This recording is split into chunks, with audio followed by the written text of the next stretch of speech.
trial, Garrett Wilson and Dr. Joe Tidwell. We will be going into closed session to discuss personnel pursuant to Texas Government Code 551.071.074.082, deliberation regarding matters related to employment, appointments, resignations. I just now noticed that. Terminations, retirements, and assignments, as well as discussing purchase, exchange, lease, or value of real property, Texas Government Code 551.072. With that, we will be going into closed session at 5:01. Good evening, everyone. Thank you for joining us. It is 6:29, and we are coming out of closed session. So we will begin our open session with the Pledge of Allegiance. Ladies and gentlemen, at this time, would you please rise, and gentlemen, please remove your caps for the presentation of colors by the award-winning Bernie Champion JROTC Color Guard.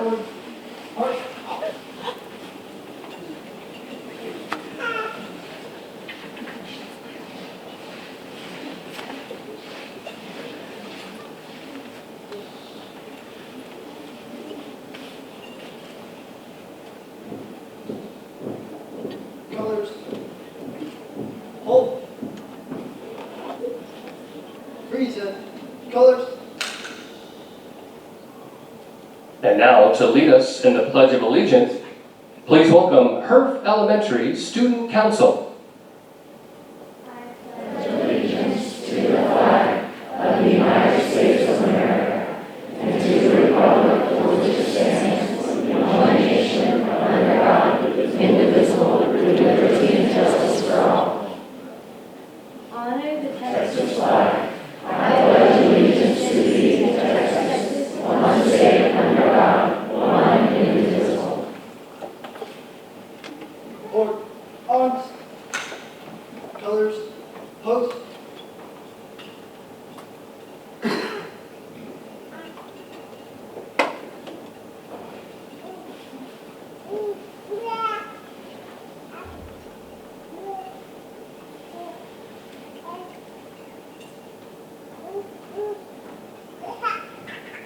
Color string, arch.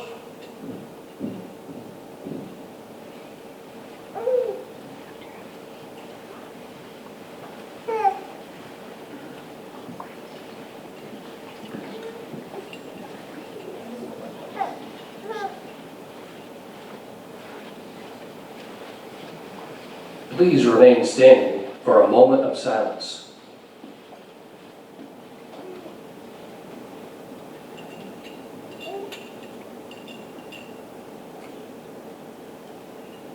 Thank you.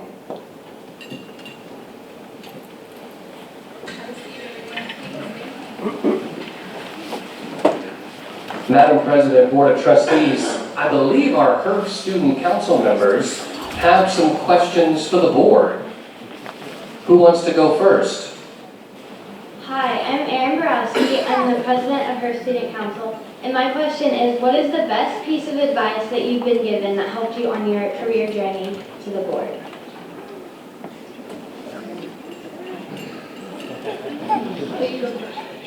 Okay, to ask a lot of questions and do a lot of listening. I would add, do a lot of volunteering. Get to know your teachers, parents, friends, families, understand what's important, as Mr. Senna alluded. Anybody else?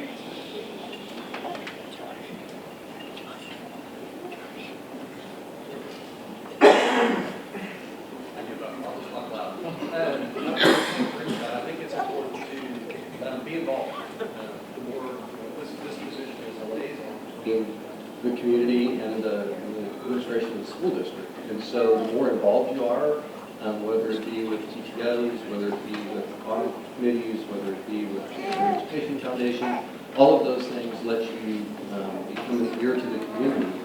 And I think it helps us be better board members because we're well connected and people know how to find us. Next question? Hi, my name's Aubrey. There's an upcoming bond election for running ISD. Would you please explain why someone might vote no even though the bond will not raise taxes? This does not make sense to me.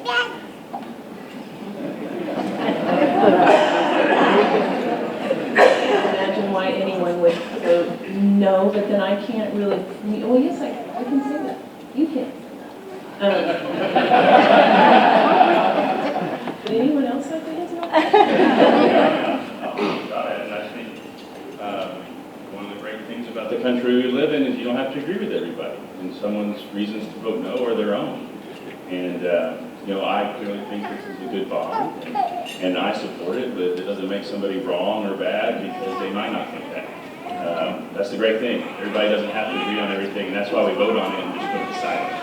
So, that's fine.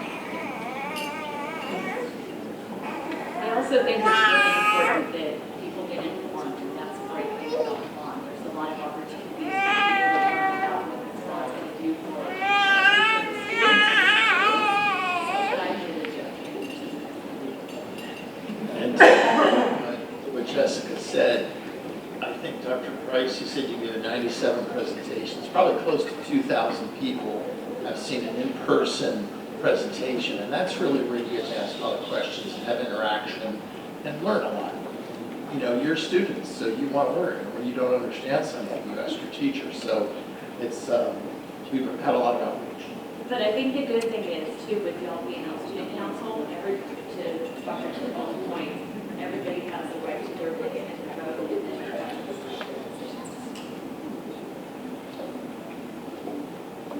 Hi, my name is Dylan, and I am the secretary of the First Student Council. My question for you is, what do you think is the best way students, teachers, and you can do about how y'all can handle growing populations in our schools?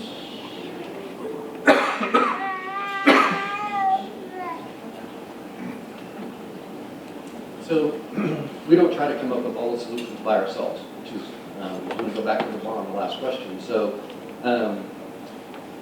the growth is going to be coming here, and we're tasked with making sure that we give our students, each of you 10,400 plus students, the best learning opportunities that you can have.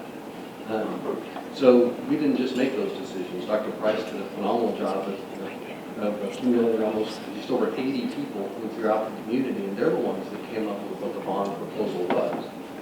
So the 7 of us sitting around here, plus Dr. Price, don't get to just by ourselves come up with that. We take the community's desires and prioritize those, and they're the ones that came up with what we think is a really good bond package. So that's how we're managing that growth, is we get the community's input and we get hopefully the community will support the bond we're out trying to take care of the students.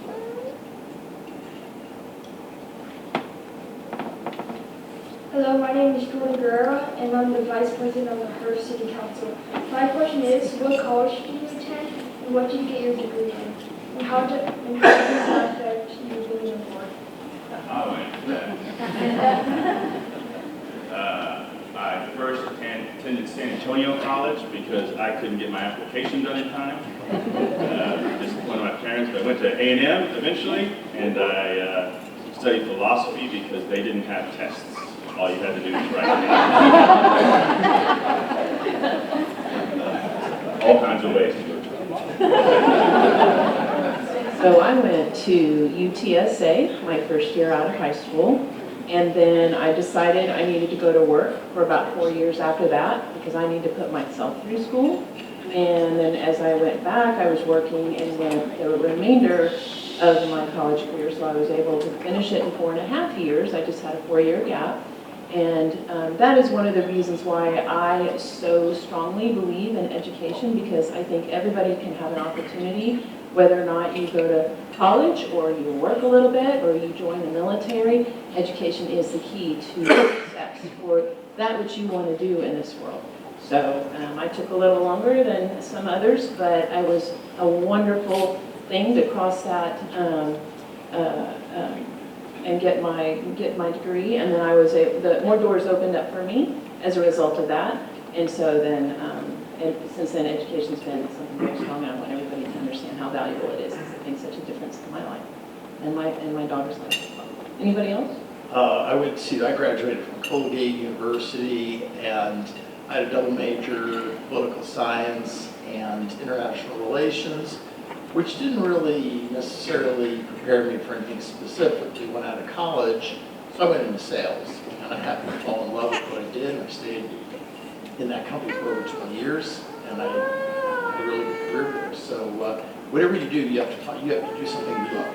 Because when you have a job that you love, you never really go to work. You go doing what you do. So it's good to have fun at what you do.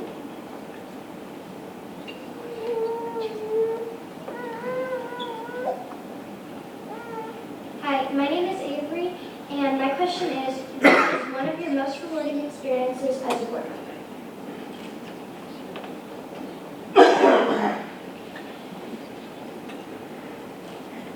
Okay, I was gonna say, there's a lot. I'm trying to narrow one down, and it's just around the corner. But watching our graduates cross the stage, it's kind of what I consider the crescendo of everything that is done in BISD, from pre-K all the way through. And it's the culmination of what the teachers do, what the parents do, and support, and the coaches, and everybody involved. And as I see each one of you cross that stage, it just makes me so happy, because you're going to go out there and do wonderful things, and we had the privilege of being a part of that and supporting you through your journey. There's a lot more, but I'll start with that. I'll let somebody else share. Yeah, I mean, so one of the most rewarding things is seeing you guys up here and seeing the questions you ask and how you're involved, and then some of the kids that we have up here every month, they're just incredible, high character, high caliber kids that come from great families, and it's just awesome to see that. You know, another thing that's really rewarding about being on the board is getting to spend time with these folks. If I could pass along anything to you, it would be try to be around people you can learn from. You know, that are really great people, and we, you know, it's just there's a lot of people in this district that are either on the school board or affiliated with the district or work for the district, the teachers, the principals that you can learn a lot from, and we're very fortunate to be surrounded by those types of people, you know. So, anybody else? The Amber, Audrey, Dylan, Jordan, and Avery, thank you so very much. You did a wonderful job coming up here. I don't know that I would have been as poised as each of you. So thank you very much, and thank you for your leadership.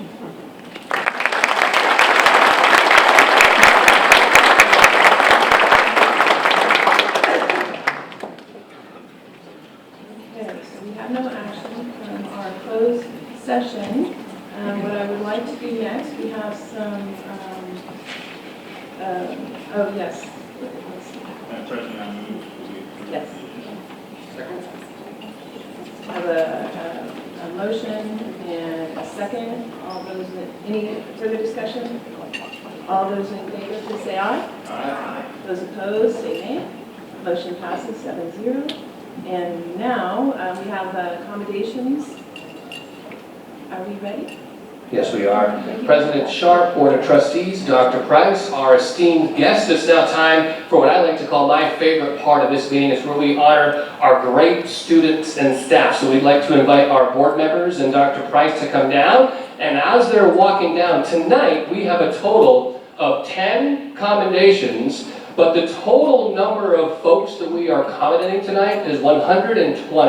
That's a total of students and staff. So that just shows you the talent and the greatness that we have here in Burning ISD.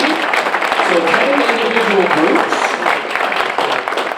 We're not doing a light show, but now 4 state tournament teams are here tonight, including one that just won the whole thing. Let's start it out with the 2021 Class 4A State Champion.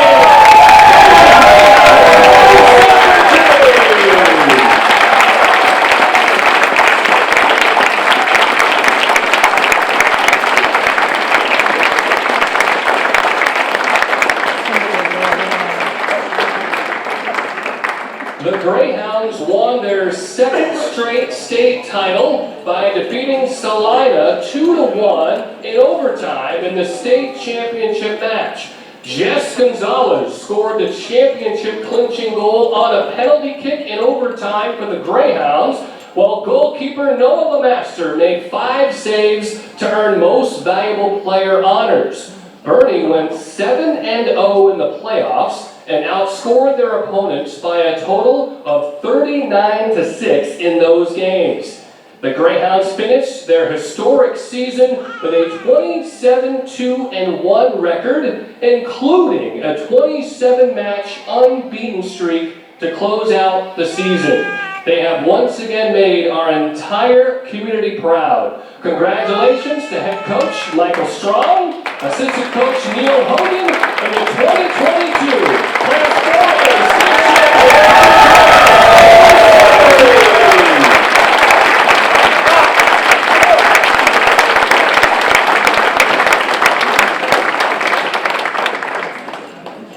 And parents, if you are here from the Greyhounds, stand up or raise your hands. We want to thank you for supporting your children and your family as well. We know you support them a lot, so thank you for all you do.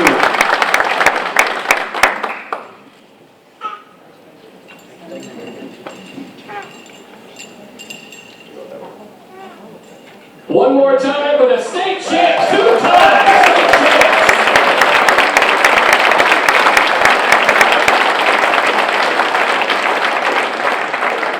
We'll see you back here next April when we celebrate the 3-peat.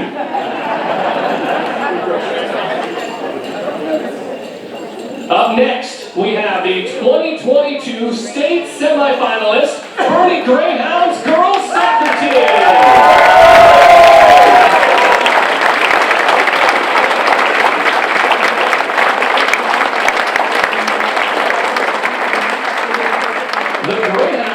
Advanced to the Class 4A State Final Four for the 3rd time in school history.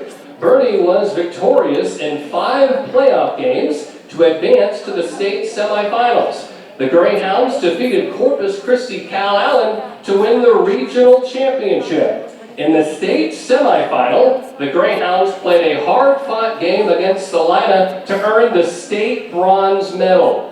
Bernie finished their historic season with 20 wins, 4 losses, and 5 ties. They made the entire community proud. Congratulations to head coach Jeremy Shannon, assistant coach Alexis Harms, and the 2022 Class 4A bronze medalist,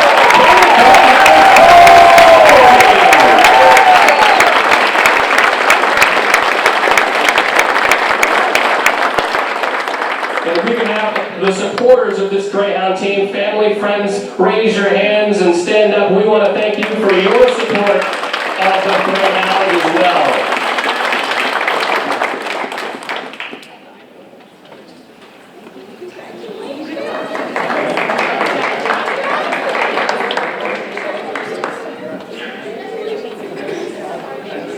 Great job, ladies. We're proud of you.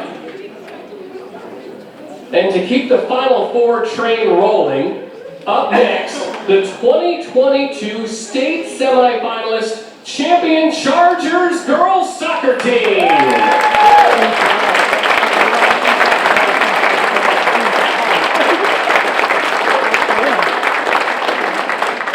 The Chargers advanced to the Class 5A state Final Four for the 4th time in school history. Champion also won 5 playoff games to advance to the state semifinals. The Chargers defeated defending state champion Dripping Springs in penalty kicks to win the regional championship, a huge victory for the for the Chargers that night. In the state semifinal, Chargers played a hard-fought game against Grapevine to earn the state bronze medal. Champion finished their historic season with 20 wins, 4 losses, and 3 ties, and they made everybody in Bernie and Kendall County proud. Congratulations to head coach Carol Walters, assistant coach Matt Clayton, and the 2022 Class 5A state bronze medalists, champion Chargers girls soccer team.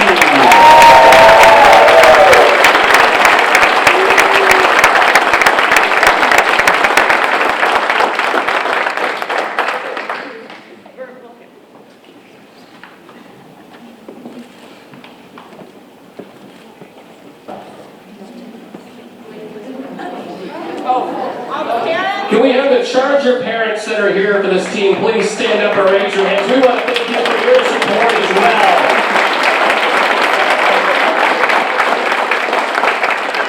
Go Chargers! Congratulations on a great season, ladies.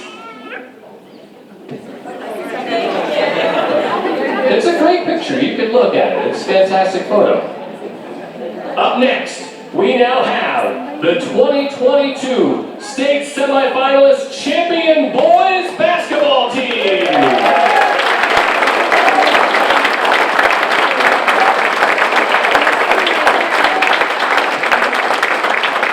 The Chargers had a student council event to attend at last month's board meeting, but we are really excited to have them here and honor them this evening. The Chargers advanced to the Class 5A State Final Four for the first time in school history. Champion was victorious in 5 playoff games to advance to the state semifinals at the Alamo Dome. The Chargers defeated district foe Veterans Memorial to win the regional championship for the first time ever.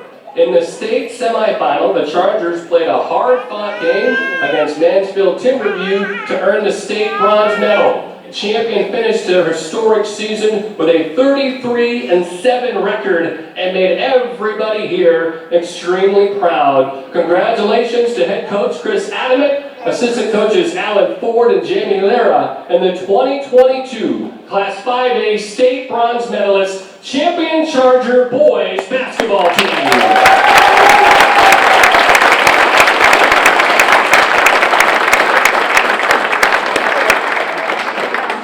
Can we have our Charger parents who are here supporting this great team stand up or raise your hands? We thank you for your support of your student athletes.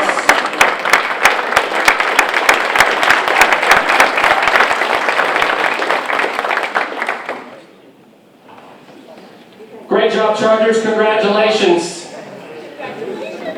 So just to recap, we just had 4 straight state semifinal teams here at the board meeting. I don't know if that's ever happened before. Let's give a round of applause to all our Final Four teams.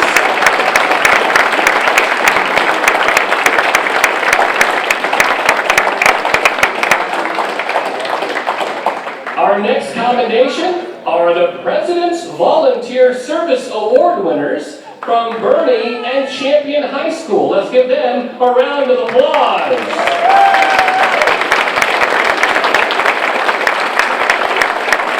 In 2003, the President's Council on Service and Civic Participation founded the President's Volunteer Service Award to recognize the important role of volunteers in America's strength and national identity. This award honors individuals whose service positively impacts communities in every corner of the nation and inspires those around them to take action too.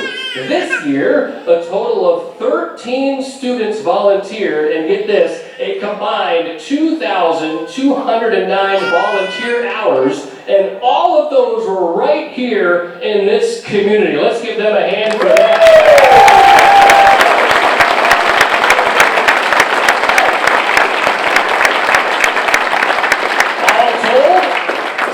From Bernie High School with 5 golds and 3 from Champion with 1 gold, and all of them deserve a huge hand because they have the President's Volunteer Service Award. So congratulations.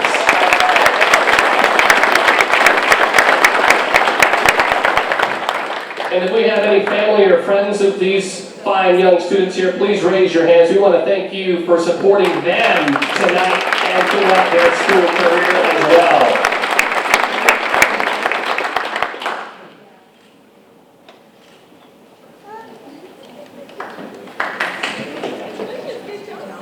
Congratulations, great job.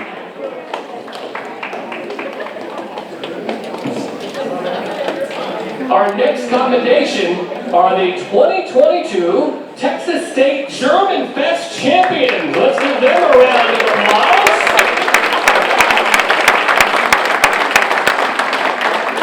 Bernie High School students Cole Grobjohn, Samantha Spencer, and Wyatt Spear, as well as Champion High School's Drew Haynes and Voss Middle School's Wyatt Methodist all took first place in the state in their respective categories. That is a huge win for these students. In addition, Samantha Spear earned a Gail Cope Scholarship worth $450, and she'll be presented that right now by Ms. Christensen.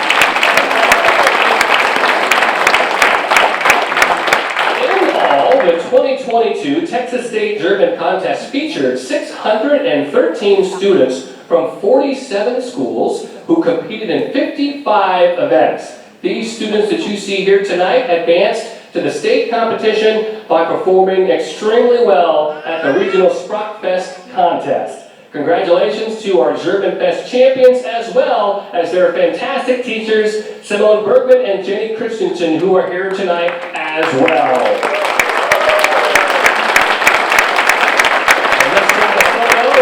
With our fine students and parents and supporters of this fine group, could you raise your hands for us? We want to make sure we thank you for your support as well.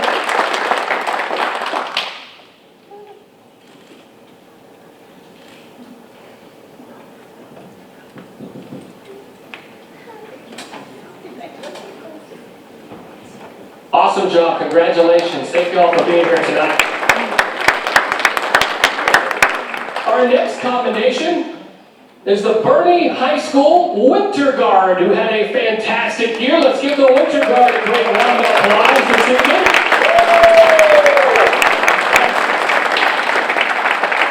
The Greyhounds Winter Guard placed third in the state at the Texas Educational Color Guard Association competition in late March. Bernie competed in a grueling day-long state competition with some of the best guards in their class and region. The Greyhounds advanced to state thanks to strong performances earlier in the year after competing with some of the most talented guards in the entire area. They performed extremely well this entire season. Congratulations to band director Danny Pearson, guard instructors Hannah Oliver and Dana Youngblood, and the Bernie High School Winter Guard on a fantastic year. Congratulations.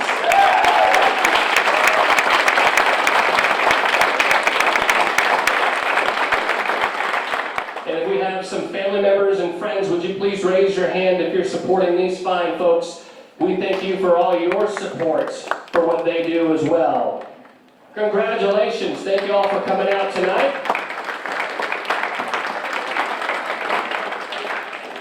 Our next commendation are the Champion High School Family, Career, and Community Leaders of America State Qualifiers. Let's give them a round of applause tonight. Sine Heckel placed third in the state in professional presentation, while Emery Stewart placed fifth in the state in teach and train, putting them among the top finishers in the entire state of Texas. FCCLA is the only career and technical in-school student organization with the family as the central focus. Participation in state and national programs and chapter activities help members become strong leaders in family, careers, and communities. And these fine students are included in this stellar group. And congratulations to our FCCLA teacher and sponsor, Lynette Graves, and the FCCLA state qualifiers, Sinead Heckel and Emery Stewart. Let's give them a great round of applause for their accomplishments. And if you're here tonight supporting these fine folks, please give us a wave. We want to make sure we thank you for your support as well. And thank you for all that you do. Thank you. Congratulations. Our next commendation is no stranger to getting some accolades. Please welcome back Bernie ISD Athletic Director Stan Leach.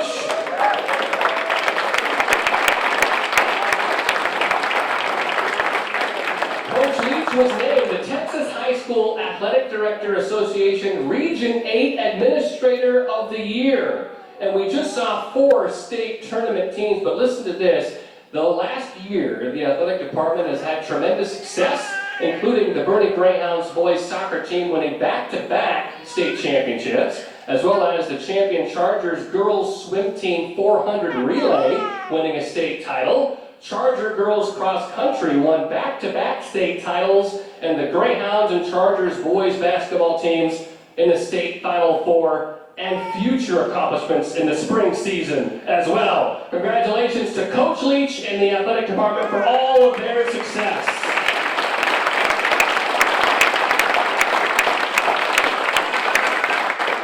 And we know Mrs. Leach is here as the official photographer for Coach Leach as well. Thank you, Carla, for coming tonight.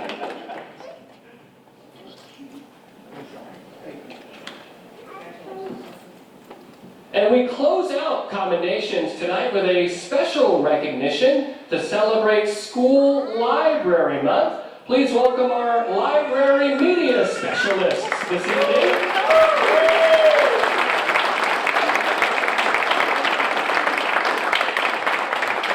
The Bernie ISD library media specialists across the district want to thank the Board of Trustees for their support of Library Media Center programs. Their continued support of libraries allows BISD librarians to provide terrific learning opportunities and support student success. The librarians here tonight would like to present a book to the board. This book, Wild About Books, by Judy Sierra and Mark Brown, will be donated to each library in the board's honor.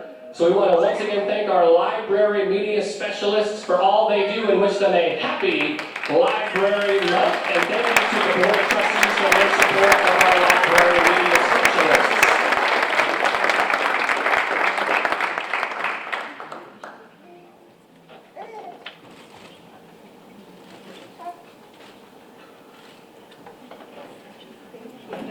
Congratulations, thank you all for coming this evening.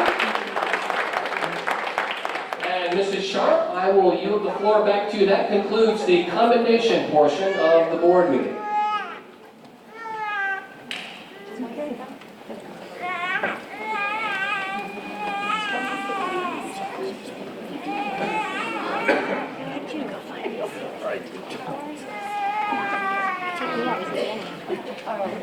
Bye, guys.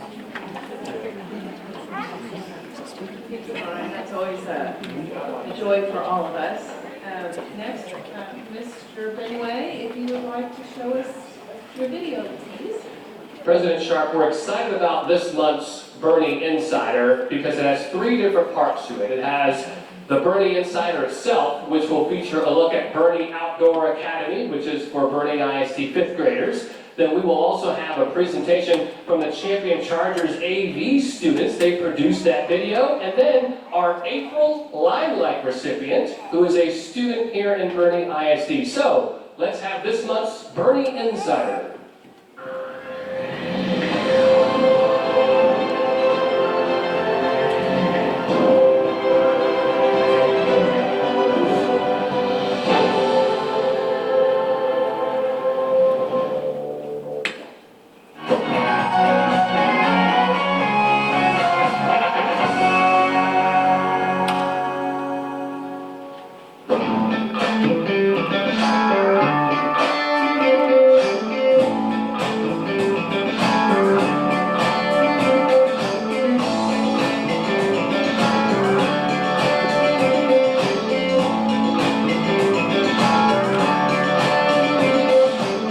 The Bernie Outdoor Academy is a program created by parents, teachers, and outdoor educators to enrich and extend the classroom learning of Bernie Independent School District 5th graders. The program features outdoor exploration, experience-based learning, and interpersonal skills development through group learning, living, and recreations in a wonderful hill country camp setting. BOA is a learning experience for all 5th graders, and it's just a real bonding experience.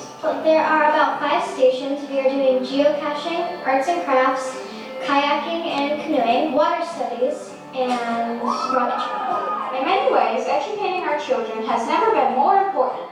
The world is changing rapidly.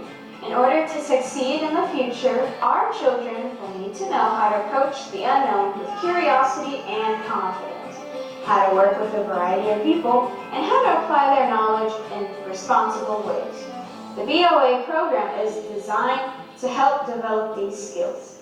It's really fun. It's because we're kind of being pushed out of our ordinary element, and so we're learning things in new ways and just having a great time together in new ways. The Bernie Outdoor Academy is a community-based program designed to give children a chance to see themselves within the broad context of a community dedicated to caring for its environment. Many area students have already participated in the Outdoor Education Day programs offered at Civil Nature Center. BOA is a logical extension of this program. BOA learners will be guided by accomplished educators through their hands-on explorations. Specially trained high school student leaders will assist the students with their projects. Well, I think originally they had adults or teachers staying in the cabins with the kids, I think the first year or so, and they realized that it would be a much better experience for the 5th graders to 6th graders at the time to have high school kids serving in the roles that the parents would normally do, making sure that they're on time to their activities, holding them accountable to doing their duties when they go to the rotations, but more importantly, just being great role models and mentors about what it means to be a young person on a journey about learning and being outside and interacting with their peers. Our job pretty much is to watch over them, but most importantly, we're going to make sure they have fun and they get to enjoy the experience, because this will be a memory that they have forever. Relationships will be established with school and community role models, nurturing a lifelong desire for learning. BOA was just an amazing experience, and then I'm really happy that I went. Bernie Outdoor Academy, get out there!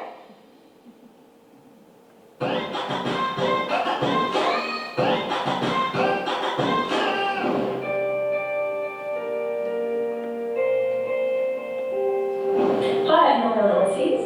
I'm Concord. Perfect. So first off, would you like to tell us what you're doing? I'm currently competing for track for national team.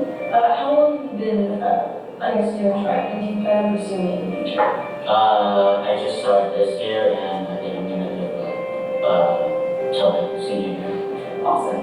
Now, what inspired you to pick track, and what keeps you motivated? Like, is there a specific person, or? Well, my mom wanted me to go outside more and do more, more sports. And then she first brought me to basketball, and then the organization called United Kids that I go to, and so they come. So we heard a bit about how you've been pursuing archery as well. Would you like to expound on that? That was the same year where I started basketball. Someone asked me when about joining, and I was like, sure, I'm sure. I was good at it, and I didn't like it because it was boring, it kind of like my what do you think is the most fulfilling thing about learning with the races? That I gotta go home and sleep. Thank you.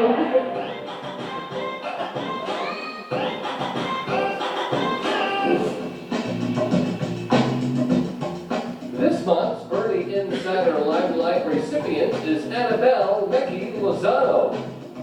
Annabelle is a 5th grade student at Currington Elementary.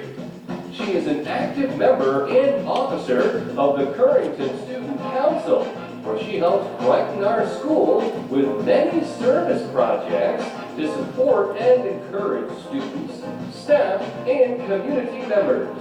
She is a member of the Currington Running Club and also ran in the Turkey Trot 5K this past fall.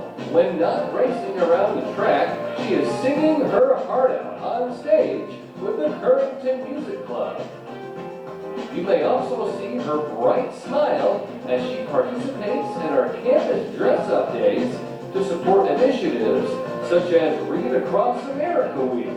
She is an outstanding role model of what it means to have strong character and to let your light shine.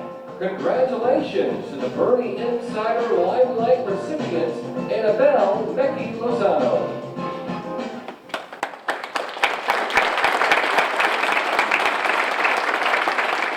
So we love that episode because it, again, features students that do great things in our district. So at this time, like we always do, we want to invite the students that you saw up here to talk to the board members. So and she's so shy. Annabelle, come on up, Annabelle. We want you to come on up. Let's give Annabelle a great hand. She does a fantastic job. Come on over here. And then we saw the student section as well. We have their teacher, Miss Berkey. If you could come on up, Miss Berkey. You're doing a great job in the AV department over at Champion High School. Coach Blake Ellis, the track and field coach. Coach, please come on up. By the way, they're in their regional meet coming up, hopefully getting some state qualifiers. And then we have Ephraim. Come on up, Ephraim. We saw him in the video in the student section doing a great job. And then the AV students that are here coming up to the front. We wanted our board members to have some questions. So, board, do we have any questions for any of these fine students? Come on up, don't be shy, come on up this way. We can't just have you sit right there, we're gonna get you on camera. Do we have any questions for our fine students, board? Yes, Annabelle, you seem like you're involved in a lot of things. What is your favorite activity and what have you learned from it? My favorite activity is probably music club. Probably because I used to be really shy. Like, I love to sing, and I used to hate singing in front of people. I did shout and I just ran out of the room. But when learning club, music club taught me how to get up in front of people and just sing your heart out and be yourself. So you could sing a song for us right now if you wanted to. No.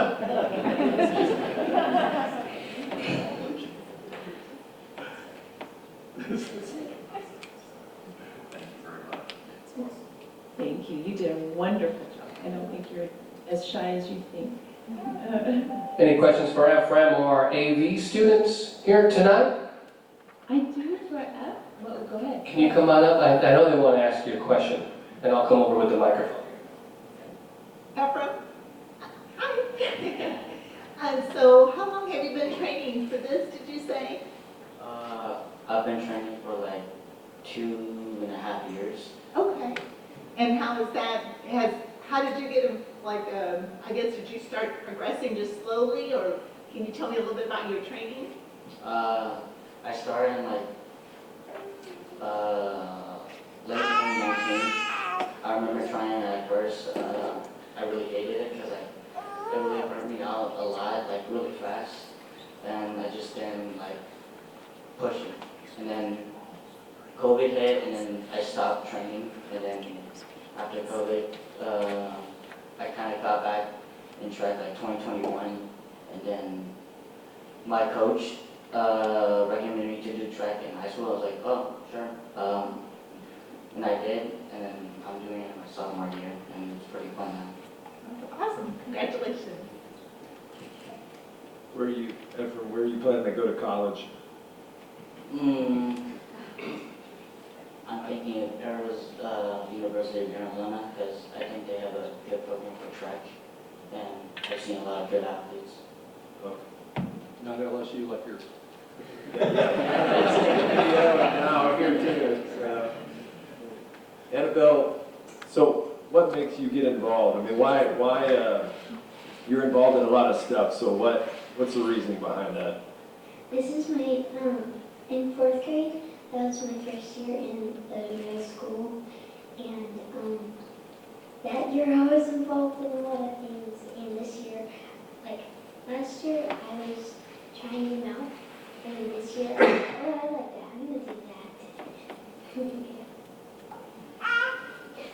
And you're in 5th grade, is that right? Yes, So, and did you go to BOA? yes, ma'am. And what did you think about BOA? It was really cool. Good. Okay. So I did have a question for the production team. Yeah, so let's see, all of you, okay, how many of there are you?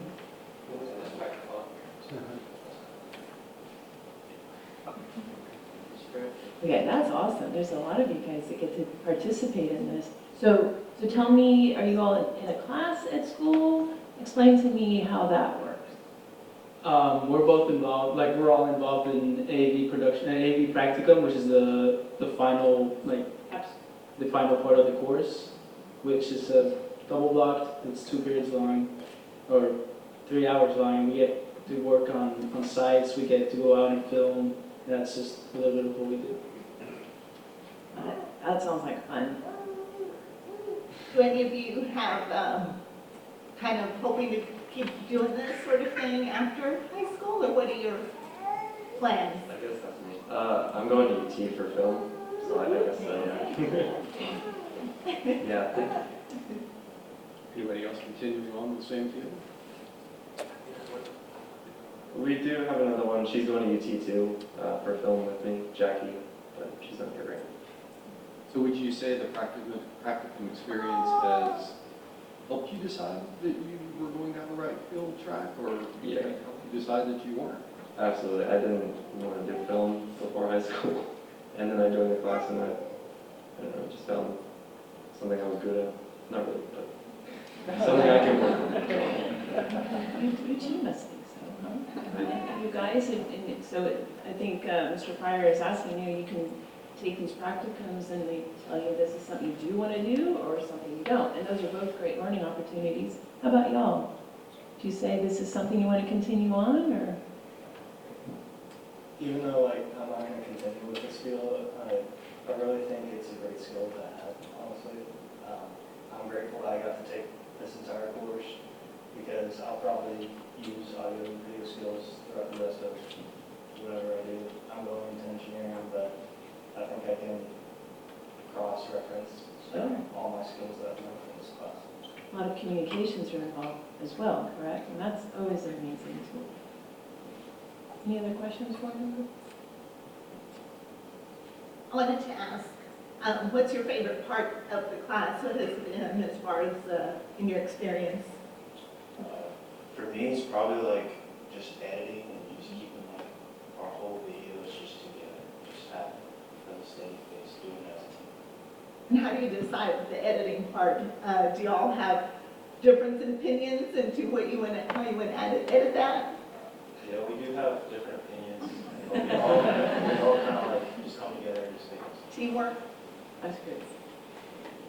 I think to add to that question, one of just my favorite things is seeing it come together. It's one thing to see the final product, and another seeing how we, like he brought up, how we edit it together, how we have different opinions and different, we do storyboards and scripts to plan out the video itself, but we all have our own ideas pitched in there, so when it all comes together, it's we all contributed, we all have a small piece on that story that we make. So I think that's really cool. Is one of you kind of like the music person, kind of that does your little piece of contribution to it? Our music guy, he's not here right now, but he's Jacob Michaels. He's really he really he's our movie reference guy as well. He knows everything about movies. So if we get a reference or a professional opinion in movies, we ask him. Cool. Thank you.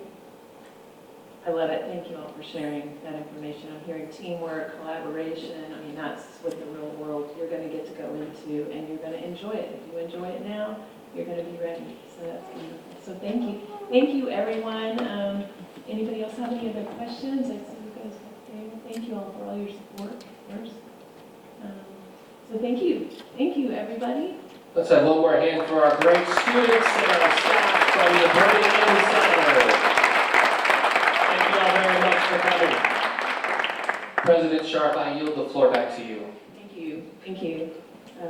There's one little thing about BOA and that program and everything that goes into that, and it's been a long-standing ever since I've been here. My kids have all participated in, and the collaboration of the students, as Mr. Yoder on the video indicated, they get to be leaders of the groups. And I guess I'm probably talking to audience mostly that knows this already, but those of you that don't, it's an amazing outdoor program, and it gives them a different environment. And again, this collaboration and teamwork and learning to get along is all evident there at all levels. So this made me very happy, and I'm sure everybody else feels the same. Okay, so next we are at our visitor comments testimonial comments, and thank you. I know we have 2 individuals that are signed up to speak, and we appreciate you waiting. I will read these real quickly. The board encourages comments about the district from citizens of the district or from district employees. Anyone wishing to speak, either as an individual or as representative of a group, may do so at this time. And these are the same. I'm sure I have all of my. And the board asks each participant's comments to pertain to public education and no longer than 3 minutes. The overall time limit for comments will be 30 minutes. Remember that the board may not discuss or act upon any issues that are not posted on our agenda. If an issue mentioned is listed on tonight's agenda, the board will defer discussion of the issue until the appropriate time during the meeting. The board encourages the public to discuss concerns with an appropriate administrator who has the authority to address the concerns. Concerns should be expressed as soon as possible to allow early resolution at the lowest possible level. And finally, be aware that the rules of decorum will be enforced. And you can read the rest of this, those who choose to engage. And so anyway, copies of our policies are on public participation in meetings are at www.burneyisd.net. Okay, so first on our list is Samantha Gallegos. Hello. Hi. Welcome. So good evening, Board President Sharp, board members, Superintendent Dr. Price, and Bernie community. I am Samantha Gallegos, Chief High School Programs Officer for Alamo Colleges. And on behalf of our Chancellor, Dr. Mike Flores, we are honored to be here tonight. Tonight, I also have with me Dr. Daniel Pell, our Vice President of Academic Success at Northwest Vista, Julie Bourne, our Director of High School Programs at Northwest Vista, and Dr. Tammy Anderson, our Director of High School Programs at Alamo Colleges.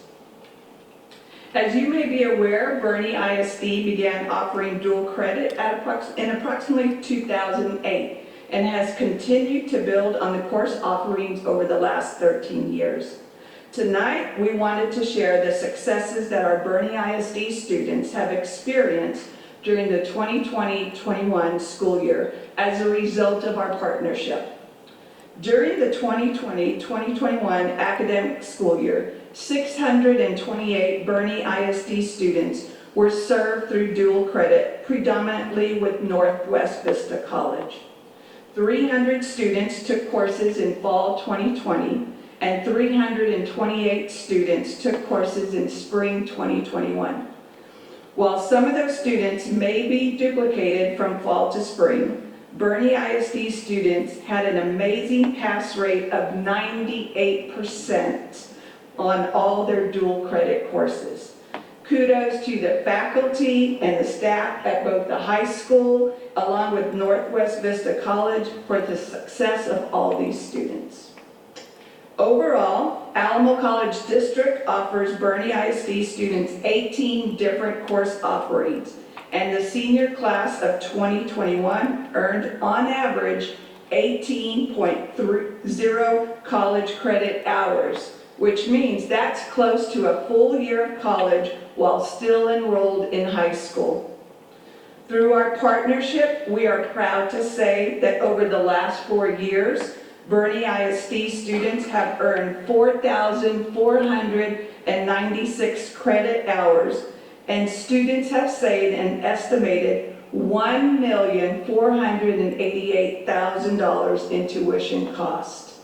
We are honored to continue this partnership with Bernie ISD and are excited about the upcoming year as Northwest Vista College and Bernie ISD embark on the launch of the new Bernie P-Tech Academy with a focus on cybersecurity.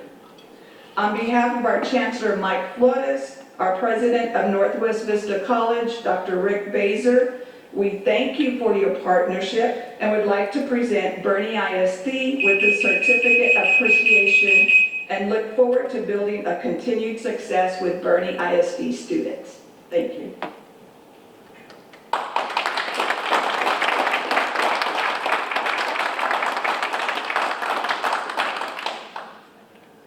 Thank you very much. We appreciate your partnership. As do all the parents who are saying all that. Thank you.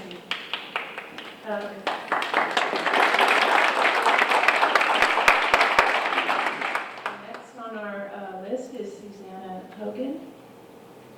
Hello, Ms. Hogan. Nice to see you again.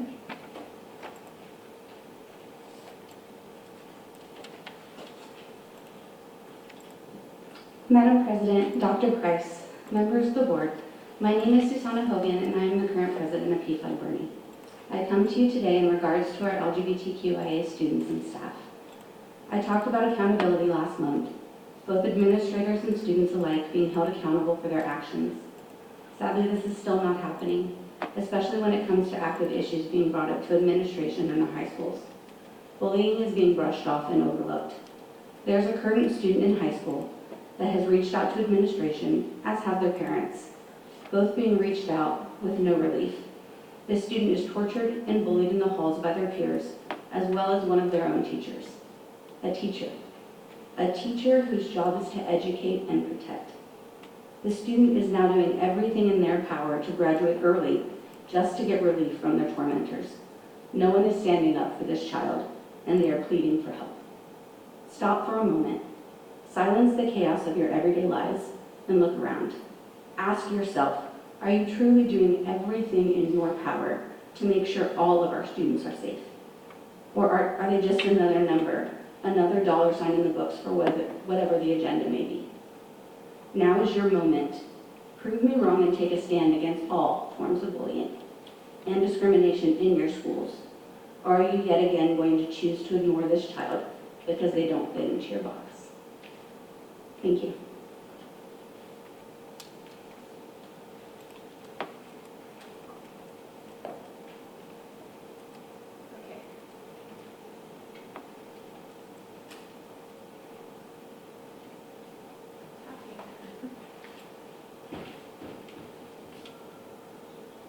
While we get that figured out, I'll speak loudly.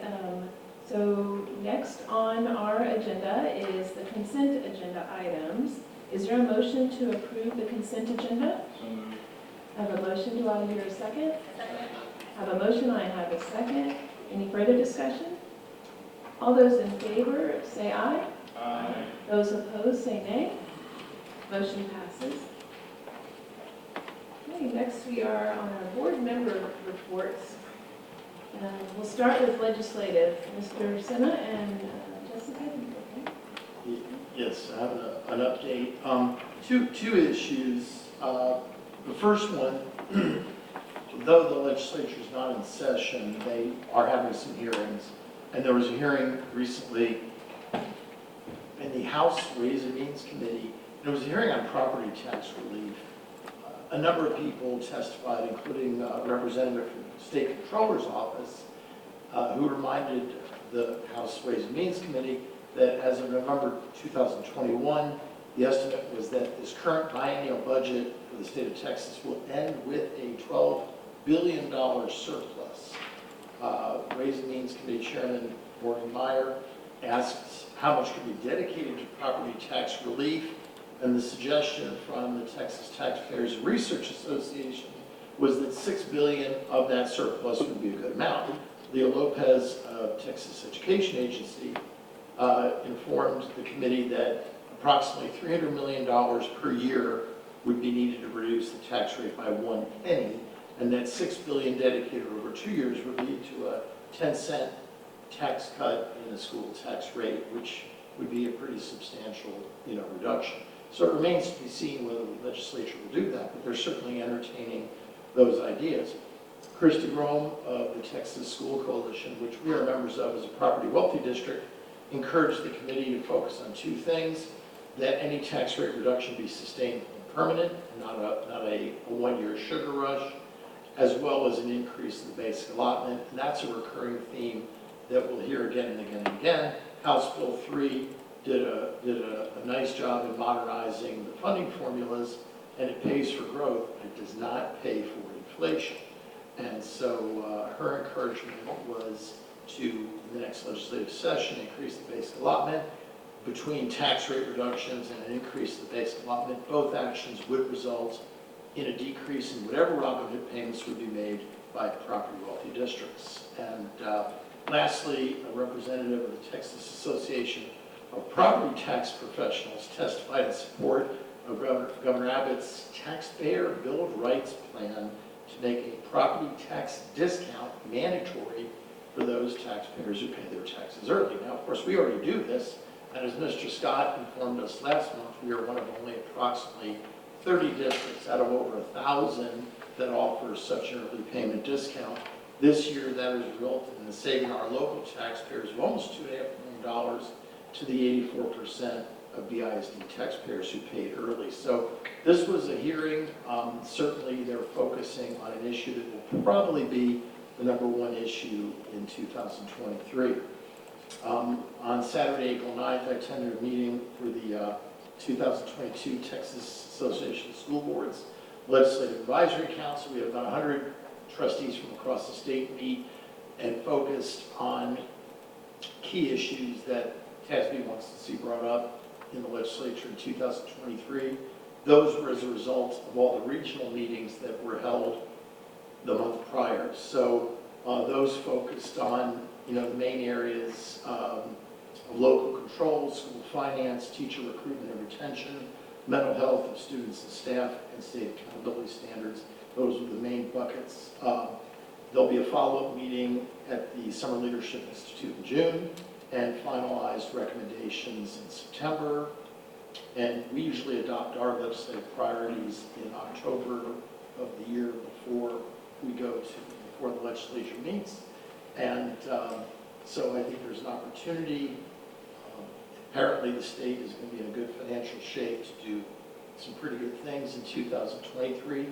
And certainly since public education is the largest part of the budget along with healthcare, we hope that they address both the issues of the basic allotment increase, which will help us inflation-wise, and also property tax compression, which will help us minimize whatever revenue payments we have.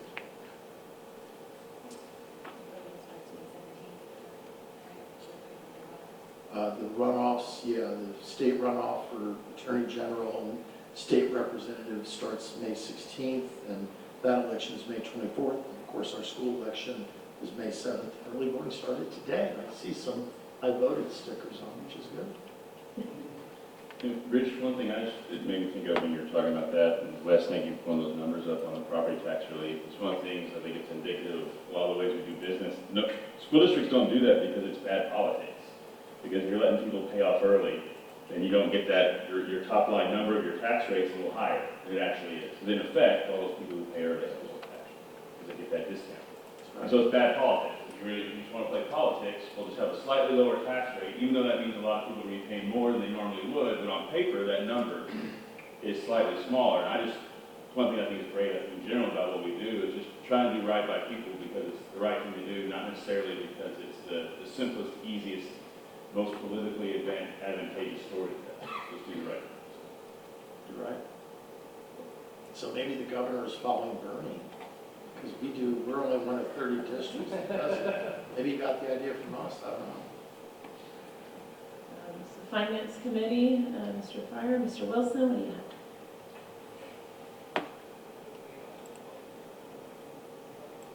have? There we go. So the Finance Committee met last week.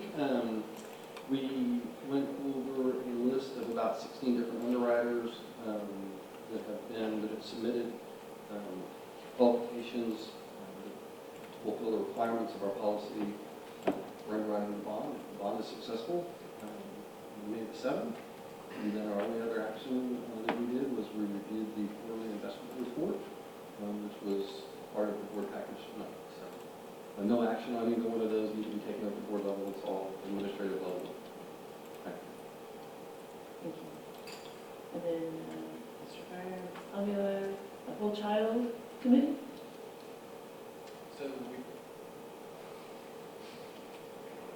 So we also met last week. We went over the review of our 3-year goals. We kind of wrapped that up. And we went over the activity of the goals we've set for 2022, 2023. The stuff we finalized and just massaged a little bit once we get some year-end performance numbers. We also spent some time going over the 18+ program that is part of the whole child and special education 504, and kind of the things that we could do in the old administration building if the bond is successful, kind of remodeling that and using that towards the over 18 and some of the academy stuff. And then we also spent quite a bit of time talking about just ideas for expansion of the committee and additional involvement over the next few years. Ms. Gonzalez Cooper, how about the Bernie Education Foundation? Well, I know a lot of faces were at Rock-On, so that was amazing. It's good to see everybody again. Great news, BEF was able to raise and actually net profit of over $250,000. So thank you to everyone who participated.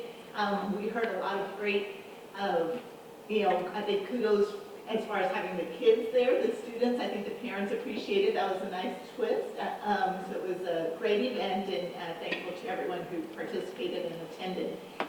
One thing that they are going to do, and this is kind of exciting, starting in, I guess in a couple of weeks here, BEF is going to do a road trip, and they're going to take some of the board members and some of the sponsors, and they're going to visit each of the campuses so that they can actually see the TID grants in action.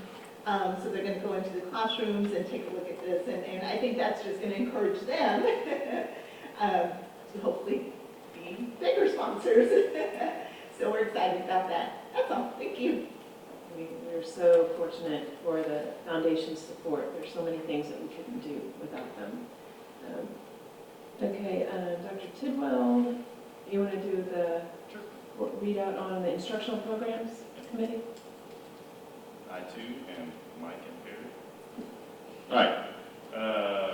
So the program evaluation committee met on the 13th. Really, the two big things I'll point out is kind of the district's reworking the digital learning courses and compressing those to be completed in grades 6 and 7, which makes way for this Project Lead the Way curriculum, which is really expanding computer science and engineering. But the main thing I like about it, like almost every business in schools as well, almost every time there's something new, nothing else gets more efficient or goes away. It just layers on top and everybody has more to do. So I really like it when on something like this we're able to combine some things we already did, create some space, and then provide more opportunities for our kids, which I think is a really great way to do it. The other is expanding instructional coaching, which I think almost everyone here is part of the district, but so you probably know all about that. But maybe we'll expand that to both the high schools, two at each high school for the next year. Those are the main points. Anything you'd add, program evaluation, before I move on? The other thing I want to mention I'm really excited about, the district for a little bit has been meeting with some folks and really trying to figure out a way to get some type of ag barn facility for our district. And so that is not a done deal by any stretch of the imagination yet, but what's great, talked to a lot of folks, I know Tommy, you've met with folks over at the Fair Association, been meeting with a lot of folks, and I think we're going to be able to make that happen.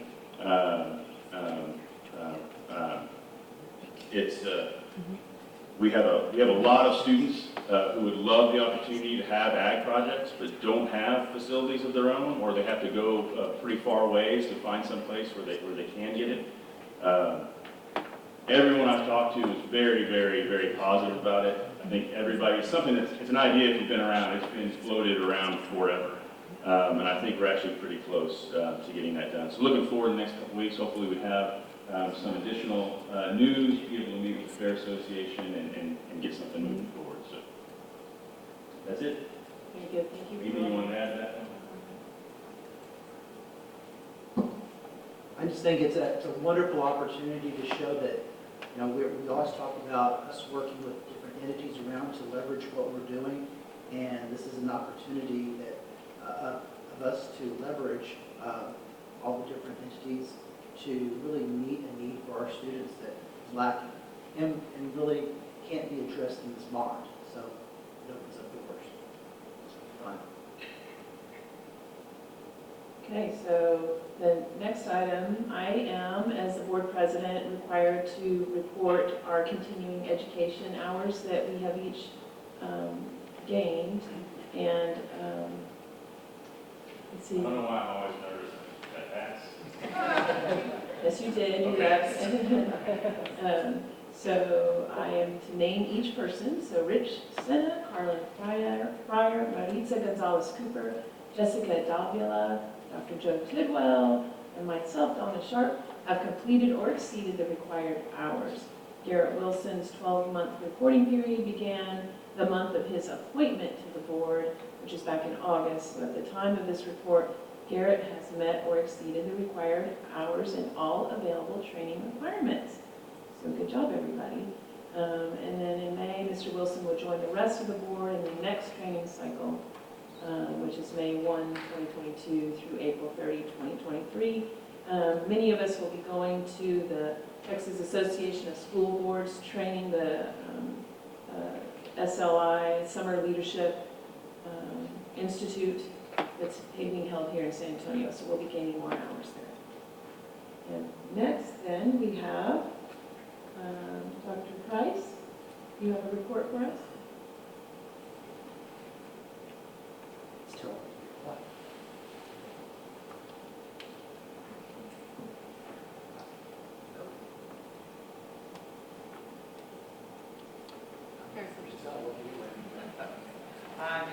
All right, so I just think there's some really neat things going on with COVID kind of dying down that we have really been working on the past 2 years that have just started happening. And one of those is what Joe was talking about. And I want to share a couple of other things with you.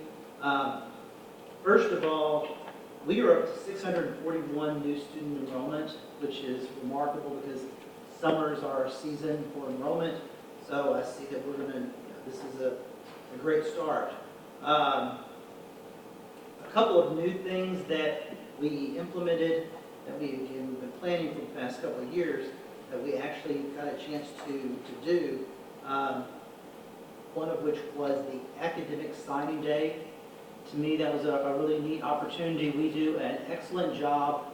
Stan does a super job of honoring our students who sign to play college ball sometime. And we took the same type of concept and we started looking at our academic students, our fine arts students, our military students, and just giving them that same opportunity to shine with their families. And it was really touching. And I just see that improving every single year. We learned a lot from our first time, and we learned how to improve as we move forward. So it was a really neat thing to see. Last Friday, we had our Bernie Alumni Hall of Fame, our third, and it's better every single year. And again, we lean heavily on Stan for that to make those things happen and brought together a wonderful crowd, a new great group of inductees, and thank you for that, Stan.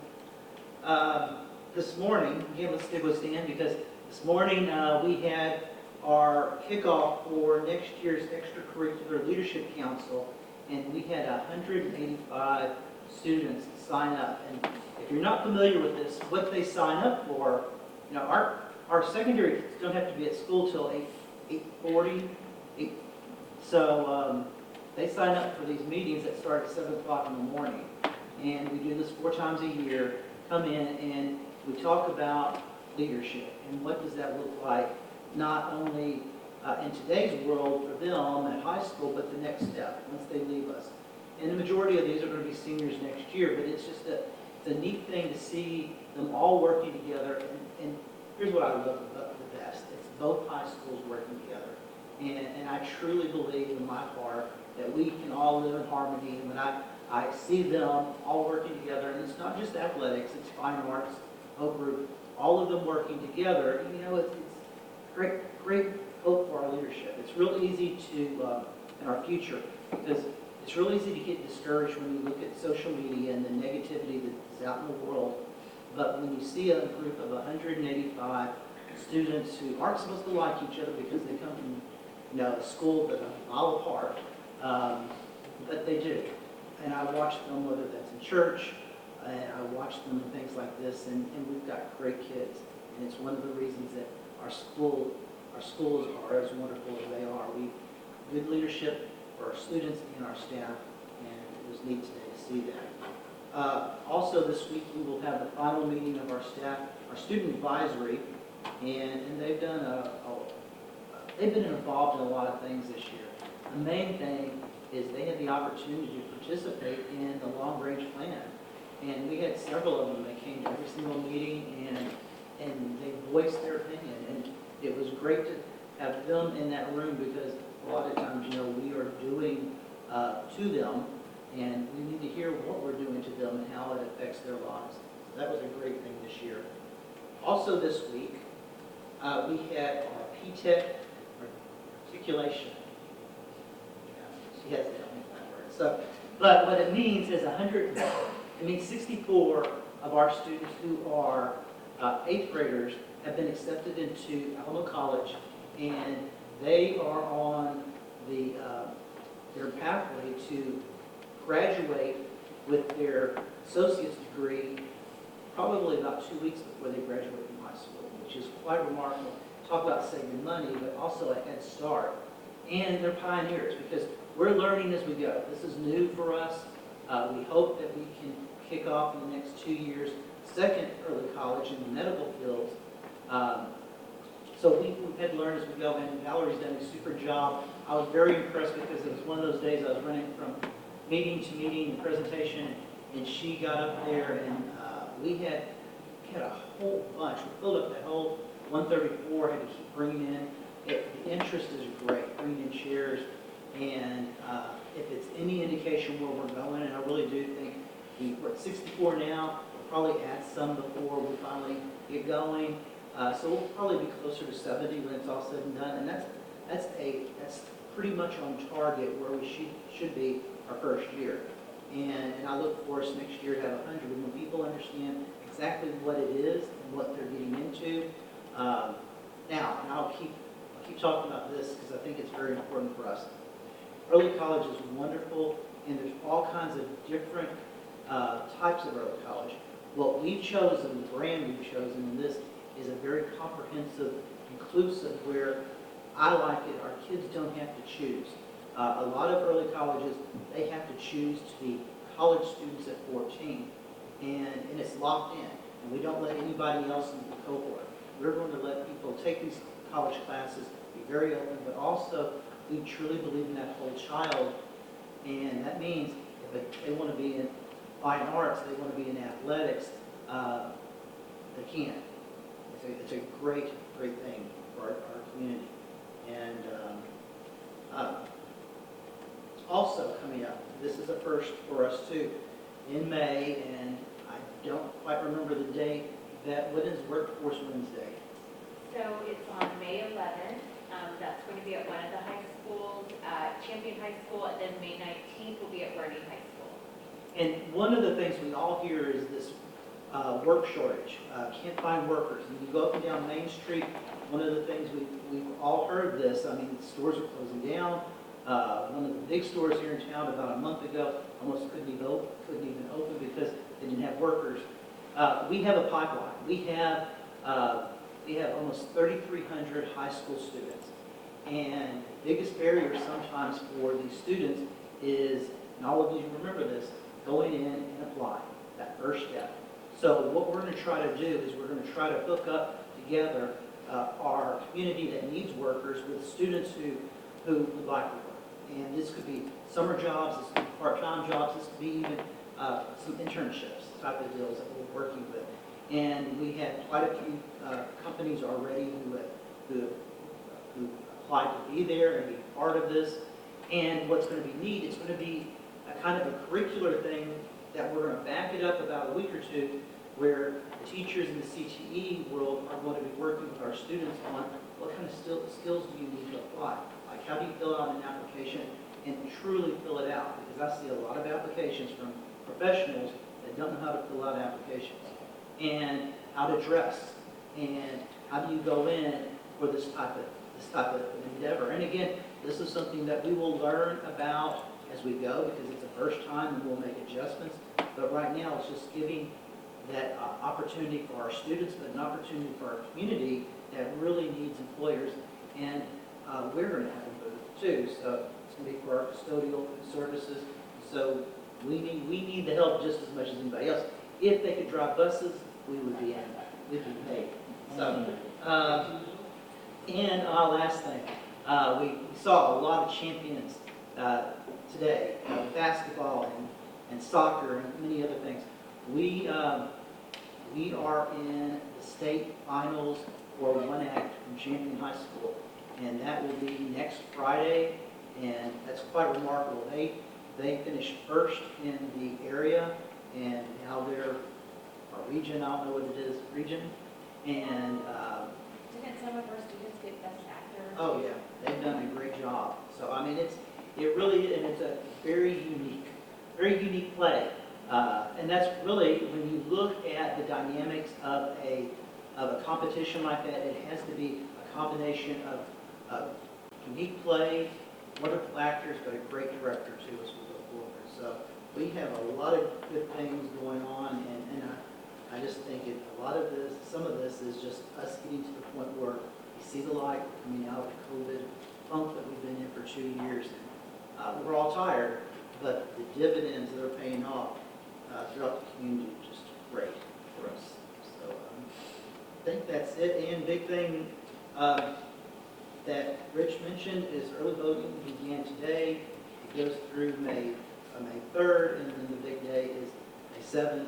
And we can't tell you how to vote. We can just tell people, please vote. And you were talking about COVID. I think it's a great segue into Ms. Flores' presentation. And we really appreciate your sharing of the progress monitoring information. Again, this is helping all of us keep an eye on making sure those gaps get smaller and smaller. So thank you very much. Good evening, Madam President, members of the board, and Dr. Price. Tonight I bring to you an update on the monitoring of our students' progress in the areas of reading, math, science, and social studies. The information I'll be sharing with you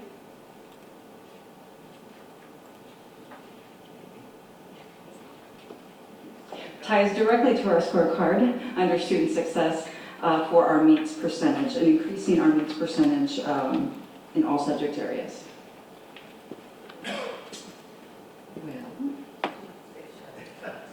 Well, thank you very much.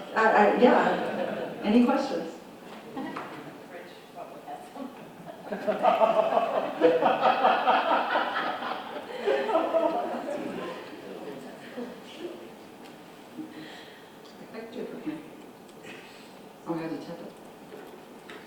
So again, all of what I'm going to be presenting to you tonight ties directly to our scorecard. In March, our 3rd through 11th grade students took the Spring STAR interim test in the 4 core subject areas. The interim test is an online test that measures student understanding of learning to identify intervention needs. It can also predict performance on the end of year STAR exam, and it is fully aligned to our TEKS. The state districts are allowed 2 testing opportunities, so we did take the test back in November, and in the spring we assessed all available assessments that the state allowed us to take. So the STAR interim test is an adaptive test, and what that means, it's based on student responses. So after the first 12 to 15 questions that all students take that are the same, then they are then routed to 1 to 3 different levels of second set of questions. The results I'm going to show you are the average percentage at the predicted meets level. All of our district goals are set at the meets level, not the approaches. So here's just an example, and as a reminder, there are 3 performance levels on the STAR exam for each test at each grade level. And all of our district goals are set at the meets level. So here is a 3rd grade math example. The approaches is 53% mastery, the meets is 75%, and the masters is 88%. For each subject and grade level, it is different, but for our district, goals are all set at the meets percentage.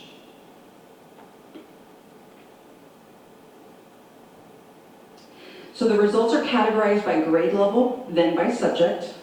The STAR exam is actually a true benchmark that shows the probability where students would score on the end of year test. Many of the items that the students were assessed on had not yet been taught. So you've got to remember, this test was administered in late February and March, and so a lot of the instruction had not been delivered yet to the students.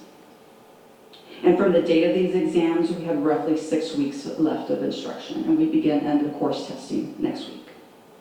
So starting with grade 3 on the top left, 3rd graders progressed from the 22% back in November in math to a 47% in the spring, and from 33% in reading to 44% in the spring.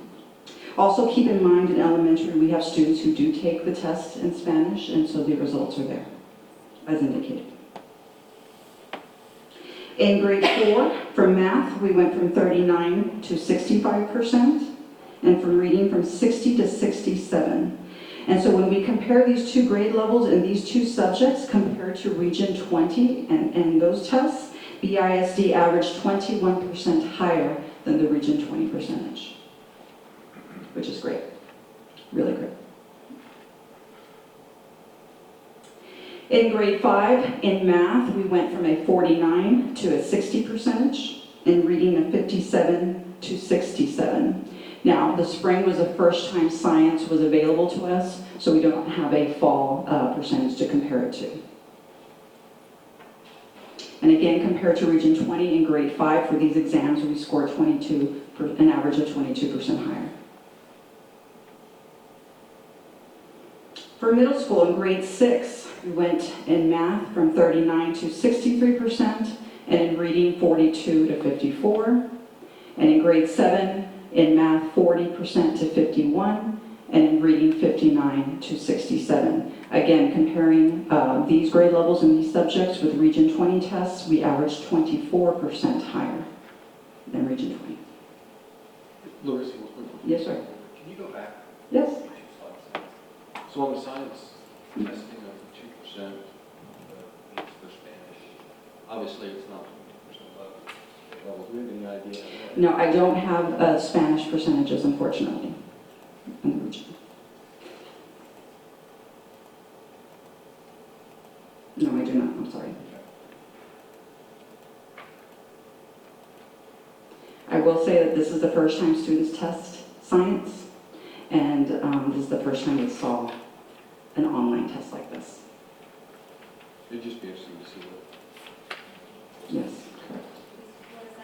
Sure. With the summer school program that just went out, as far as that, some of these scores, what we're required to do for STAR testing? I'm sorry, the summer letters that went home to parents. So based off of this data, campuses were asked to inform parents of the probability of their child not passing the exam, and so then therefore you'll need to make plans to attend summer school. That's correct. House Bill 4545, it's a requirement. A non-funded mandate. Okay, jumping to 8th grade, our 8th graders do take 4 assessments. In math, from the fall from 23% to 35%. Now in algebra, we did make some serious gains, which I'm very proud of, from 61 to 85%. Half of our 8th graders, about half of our 8th graders are enrolled in Algebra 1. In reading, we went from 53 to 60%. And again, in science and social studies, they were not assessed in the fall. This is the first time they take this assessment. And so at the meets percentage, we are at 57 for science and 35 for social studies. 8th grade social studies exam is a lengthy exam, very rich in content, and it's the first time students take a social studies STAR exam is in the 8th grade. Compared to Region 20 BISD, across all of these subjects in grade 8 averaged 20% higher in this data. Yes, sir.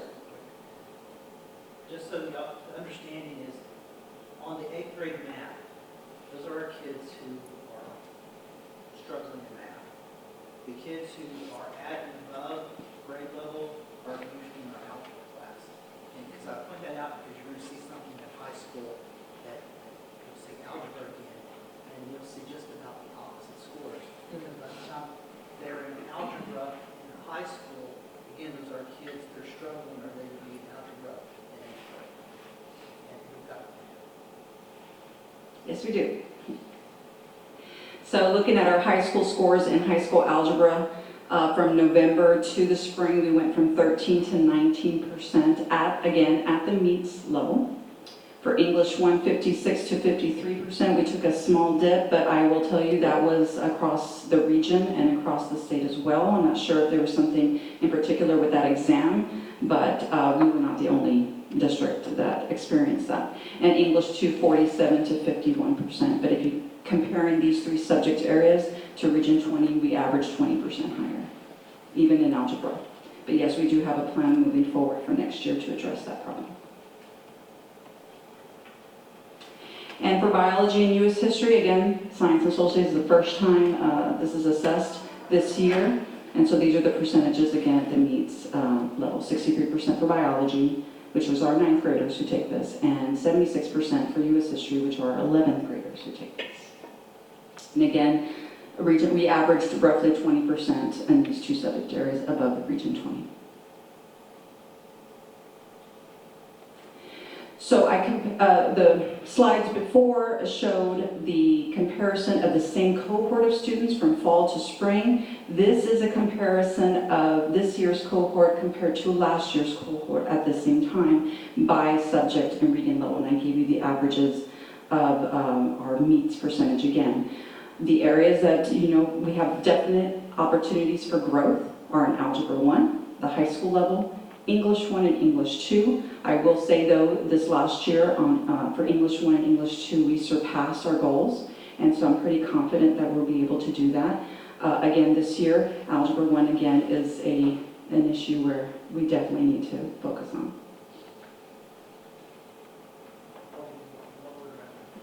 What we'll be doing is each of the high school campuses will receive another FT specifically for algebra, with the idea right now the class loads per algebra teacher is extremely high. To try to lessen some of those loads where the children can get more one-on-one with the teacher time. That's correct. I also wanted to share with you this evening just some additional learning opportunities we will have for all of our students this summer, especially for those that will not be successful on the STAR exam. For elementary, which will be housed at Fabra Elementary this year, we do have several accelerated programs beginning with our bilingual and ESL program. Extended school year that students qualify through an IEP or an ARD process. We will have a small camp for rising 3rd graders, and principals will decide and they have qualifications on which students that will be. And of course our House Bill 4545 students who are not successful on the 3rd or 4th grade English reading or math exam, we will be delivering the required accelerated instruction. We will also have some enrichment programs. This will be our first year to offer Minecraft, which will be an exciting class for our 3rd through 5th grade students who want to dabble in a little bit of gaming and coding. We'll also offer the science mill as we do every year. And then in July, we will be offering a Jumpstart K through 2 program at every one of our elementary schools. And I'm glad to say that it is fully staffed. So excited. Every campus has hired 3 teachers to work this camp for those incoming K through 2 students, to get them acclimated to the campus, their teachers, and start getting them used to school. At our secondary level, which will be housed at Bernie Middle School North and our Bernie Academy, our accelerated programs, again, for House Bill 4545 for our rising 6th through 9th grade students that are not successful on STAR. We will be offering a language academy for our emerging bilingual students recent to the country. EOC retesting, again, for our high school students who are not successful, and high school credit recovery will be an open lab at the Bernie Academy where students can sign up, and if they're lacking any high school credits, they can come in and do those online. We will also be offering enrichment programs. We have 4 math accelerated courses for those students who are wishing to enter the accelerated route. So from 5th to 6th grade, if you were not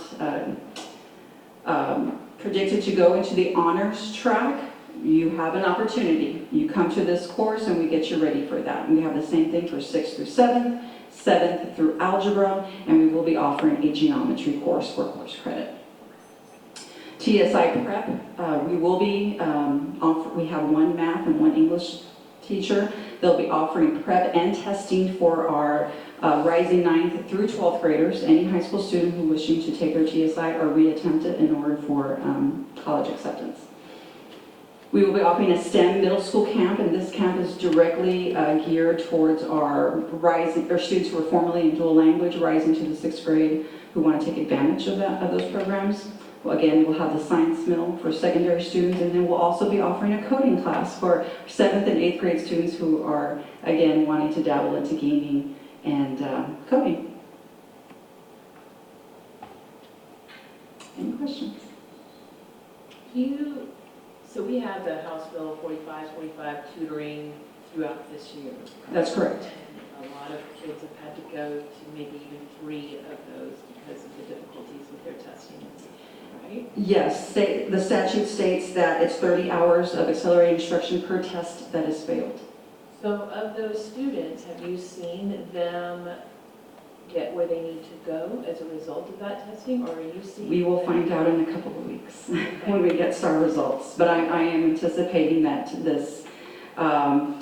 the package of instruction that we were able to train our teachers with, I think we're going to see great rewards for that. So then we'll see different numbers here. I am definitely hoping so, yes. Results, yeah, STAR results should be all available May 23rd, and so it's going to be a very quick turnaround to get us parent notifications and hold the required meetings before summer school, so we're probably going to go into a little bit of June to make sure that we get all the students where they're supposed to be. Anticipating. Yeah, I'm anticipating a smaller number than last year, yes. So sorry. Go ahead. Make sure I understand, so like the same meetings you had to have before, for the extra instruction during the school year, you have to get all those done with the parents and families before summer school? So the requirement is every 3rd, 5th, or 8th grade student that fails the math and/or reading test must have an accelerated learning committee meeting, which includes the principal, the teacher, and a parent. And so that has to happen. And we're trying to offer them the accelerated instruction starting June 6th. So yes, there will be a very tight turnaround. But understand that we will be accepting students throughout the summer in order to gain their hours. Okay. So the progression is that, say, a 5th grade student has approaches in math or whatever, that would be considered failing? No, approaches is passing. That is passing. Yes. Okay, so so as long as their approaches, then no summer school. That's right. If they get below that, then they do summer school, 30 hours for each test. Right, that will be their first opportunity. Now, if for some reason they cannot attend, then the campus will have to offer that starting in August. Do we test them after the summer's over to see if they? No, sir, there's no testing opportunity. Okay, so then they go to the next grade. They go to the next grade level, yes. So the accelerated instruction is meant to catch them up on the previous year's standards, but also teaching the current year's standards at the same time. And so the theory is that they will be able to pass after the 30 hours. But we'll find out a year from then when they take. That's correct. In the next grade level. That's correct. Yes. How many kids do you anticipate? That's very hard to say. Or I guess how many teachers do you have a full kind of filling up in elementary school or? Right. So I have about 8 or 9 teachers per grade level. I'm sorry, for elementary, for 4th and 5th, that will handle reading and/or math, of course, a special ed teacher and a bilingual teacher as well. At the secondary, it's a little bit different, and so we will have to have different sessions. We'll have to have morning and afternoon, and we really will not know until May 23rd. So I will have to, hopefully, I've staffed correctly. If not, we're going to have to make some adjustments. Have you had any issues getting staffing? Actually, no, all the positions that we opened, and Dr. Howard can attest to this, have been filled. We're very happy about that. I hope we don't need any more than what we've budgeted for, but again, we won't know until May. Interim assessment, is it a tool that can be used like in a diagnostic sense to focus on the individual student about where they need to improve, or is it just a score? So it's not a diagnostic test, but it is a test that can narrow in on what kind of intervention is needed. Okay. Mm-hmm. It takes them on the test, and based on some of their numbers, is what's It routes them. It routes them after a certain number of questions. If they do this well, they go up, or if they do this well, they may go beyond this other set of questions. So it doesn't equalize. Good. And the Jump Start program in July, is that like a week, 2 weeks? It will be 2 weeks, really 8 days, Monday through Thursday, in the mornings only. 3 teachers per campus, so roughly 45 kids per campus to be serviced. Any other questions? Well, thank you so much. Thank you. Thank you very much. Ms. Flush. Okay, we are at the action part of our agenda.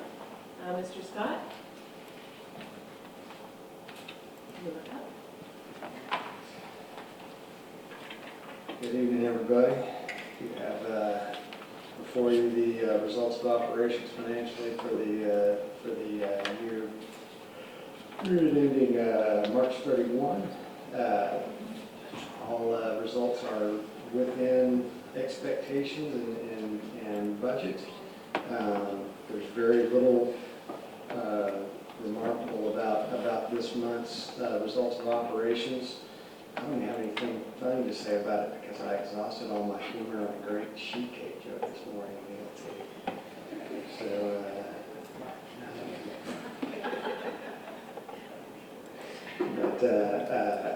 if there are, we have no budget amendments. There were a little over 51,000 in donations given to the district in the month of March. We're appreciative of every single one of those. And if there are any questions or comments on this report, I'd be happy to entertain. I know Mr. Senna has questions. Yeah. Oh, here we go. Okay, good. It takes like 5 times to stand this thing. Something. Yeah, no, we're fine. Okay, Wes, I did have a question on the Child Nutrition Fund. We've been running, a surplus all year, and it just keeps getting bigger and bigger. And just doing a little projection, it looks like we'll probably, I know we exhausted a lot of our fund balance last year, so we've got to recoup that. But even beyond recouping that, it looks like we're going to have, I don't know, maybe $800,000 left over above what would be a good fund balance. So is there a plan for what we would use that money for? Yes, I think there is, and I'm gonna defer to Henry Costa to let him discuss that for a moment, and then I'll jump back in on the tail end of that. Thank you, Mr. Scott. Yeah, Mr. Senator, what we wanted to do, we wanted to take advantage of the positive participation that we had this year. So we put some specifications together for a district freezer, right? That's one of the things we've been chasing. And I think with that district freezer, it'll be out for, we plan on setting it over at Champion. And the ROI on that is almost going to be instantaneously. I mean, it's going to help us anywhere from invoicing. Now we can empty out some of the existing freezers, start PMing them, and doing those. So we're hoping we can get that accomplished. So when we buy more food, we'll be able to buy it at a better rate? We'll be able to buy at a better rate and just the efficiency in procurement, right, and the centralization, I guess, structure. So that's going to help us. Okay, great. The administration will bring forward the results of that RFP and a budget amendment for that item at the May meeting. Other than that, we'll look for any other opportunities for fund balance, but it'd be a good idea to sit and see how participation occurs in the next year. That's good. Another question was on the debt service fund. The original budget called for $26.8 million of revenue. We've exceeded that already by about $500,000. And of course, that revenue projection included the early retirement of over $3 million of debt, which wasn't due to expire for another 5 years. So that was really good. We paid off debt early. What do you think the projection would be for, well, I mean, clearly it looks like the fund balance on this is going to increase quite a bit. And I know we're committed to a little more defeasance on a different series. Or... Yes, the board passed a resolution to contribute $1 million for the INS levy this year towards the 2014 refunding coming up in the next fiscal year. Okay, so we'll do a little more early payment of debt. Yes, sir. Yes, sir. I think we're going to collect likely another $540,000 in property taxes through the end of the fiscal year. That'll make the that'll drive up fund balance by about $700,000 in debt service. I'd just like to point out that I was not late this year to pay my property taxes. Great, well. You notice the increase in collections this year. You must have a big house. Me, I want that 3%, okay? I want that 3%. I pay her. Okay, any more questions? Madam President, I move we accept the financial reports as presented by the administration. I have a motion, I have a second. Any further discussion? Hearing none. All those in favor, please say aye. Aye. Those opposed, please say nay. Motion passes 7-0. Future business, we're going to hear about professional development and the public education information management systems, also known as PEAMS report, will be shared. And with that, I will take a motion to adjourn. Second. A motion, and I have a second. Good evening, everyone. Motion